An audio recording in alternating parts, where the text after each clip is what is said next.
Hey, Larry Vickers here. Welcome to the Sportsman Shooting Center. I'm going to give you a couple shooting tips here. Hopefully will allow you to get rounds on target better, courtesy of our good friends at Aimpoint. Right off the bat, sight alignment. Now, when you're running a Aimpoint red dot sight, it's real easy. You put the dot on the target, squeeze the trigger. However, iron sights, it's a little bit more complicated. You have to line up a front sight and a rear sight and the target. What you want to do, center the very tip of the front sight directly in the middle of the rear sight aperture. Then you want your final focus on the tip of the front sight.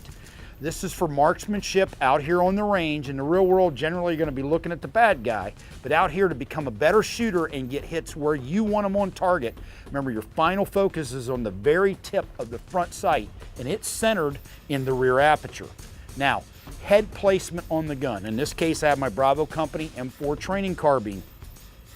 I want to get behind the rear aperture consistently. So when I mount the gun, I end up bringing my head down and forward.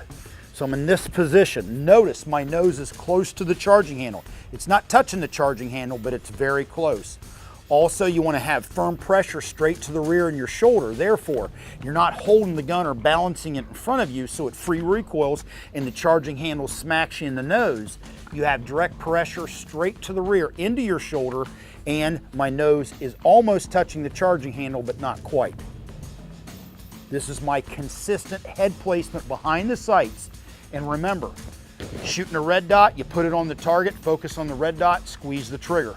Iron sights, line up the rear sight, front sight, and the target, and the focus is on the tip of the front sight. That's key.